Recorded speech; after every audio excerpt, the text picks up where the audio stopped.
ആഷ്മി, ഗണപതി അമ്പലത്തിൽ ഉണ്ണിയപ്പം കഴിച്ചിട്ടുണ്ടോ? ഇല്ല ചേച്ചി, ഞാൻ ഇപ്പൊ ആദ്യമായിട്ടാ. മനീഷേട്ടൻ കഴിച്ചിട്ടുണ്ടോ?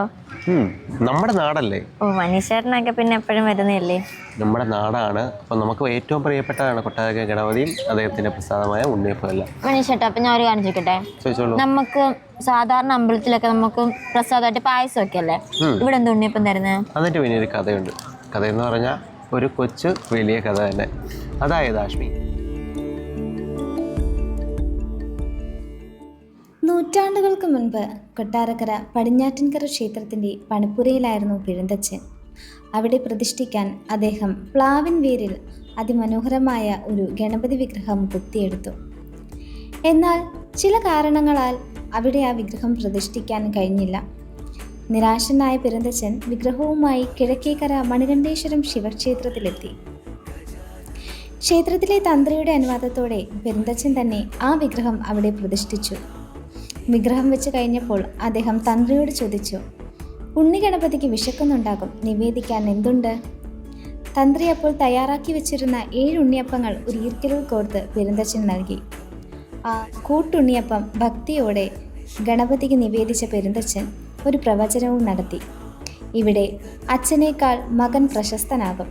കാലം ആ വാക്കുകൾ ശരിവെച്ചു. അങ്ങനാണ് ആ കഥ. മനസ്സിലായോ? ആഷ്മി, എന്തോ ഉണ്ണിയപ്പത്തിന്റെ കഥയൊക്കെ നിനക്ക് ഇഷ്ടമായല്ലോ. ഉണ്ണിയപ്പം ഇഷ്ടമായി. ഉണ്ണിയപ്പാണോ ഇഷ്ടം, ഗണപതിയാണോ? ചേച്ചി, അങ്ങനെ ചോദിച്ച ടാസ്ക് ആവും. നമ്മൾ ഇവിടെ വന്നതുകൊണ്ടല്ലേ ഉണ്ണിയപ്പം കിട്ടിയത്. ഗണപതിയെ കാണാൻ വന്നപ്പോഴല്ലേ ഉണ്ണിയപ്പം കിട്ടിയേ. അപ്പൊ ഗണപതി ഇഷ്ടമാണ്, ഉണ്ണിയപ്പം ഇഷ്ടം. അപ്പൊ നമുക്ക് ഈ വരുന്നവരോടുകൂടി ചോദിച്ചാലോ?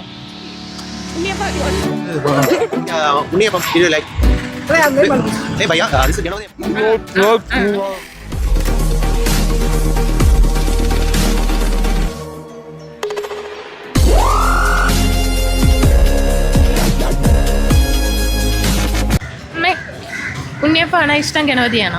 ഉണ്ണിയപ്പം ഭഗവാനെ ഇഷ്ടമാണ്. ഭഗവാനാണല്ലോ. ഉണ്ണിയപ്പമാണ് കൊട്ടാരക്കര പ്രശസ്തമാക്കിയത്. ഭഗവാന്റെ ഒരു ഇതാണ്. ഉണ്ണിയപ്പം കഴിച്ചോ? ഉണ്ണിയപ്പം ഇഷ്ടമല്ലേ? ഉണ്ണിയപ്പാണോ ഇഷ്ടം, ഗണപതിയാണോ? ഗണപതി. അരവണയാണോ ഇഷ്ടം, ഉണ്ണിയപ്പാണോ? രണ്ടും ഇഷ്ടമാണ്. ഗണപതിയാണോ ഇഷ്ടം, ഉണ്ണിയപ്പാണോ? ഗണപതി സ്വാമിയാണല്ലോ ഉണ്ണിയപ്പം, അതും ഇഷ്ടമാണ്. അങ്ങനെ ചോദിച്ചു കഴിഞ്ഞാൽ രണ്ടും ഇഷ്ടം. ഉണ്ണിയപ്പാണോ ഇഷ്ടം, ഗണപതിയാണോ? ഗണപതി. ഗണപതി ക്ഷേത്രത്തിലെ ഉണ്ണിയപ്പം എന്ന് പറയുമ്പോൾ പെട്ടെന്ന് മനസ്സിൽ വരുന്നത് എന്താ? കൊട്ടാരക്കര. ഉണ്ണിയപ്പം എന്ന് പറയുമ്പോൾ പെട്ടെന്ന് ഓർമ്മ വരുന്നത്?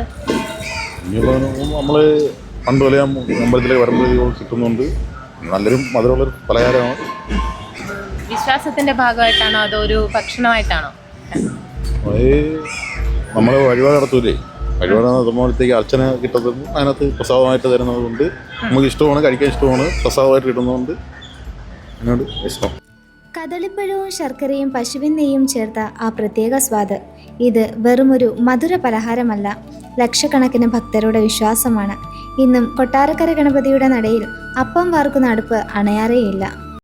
വിഘ്നങ്ങൾ നീക്കുന്ന ഉണ്ണി ഗണപതിയുടെ തിരുമുന്നിൽ ഈ മധുര നിവേദ്യം ഇനിയും തലമുറകളിലേക്ക് പകർന്നു നൽകപ്പെടും.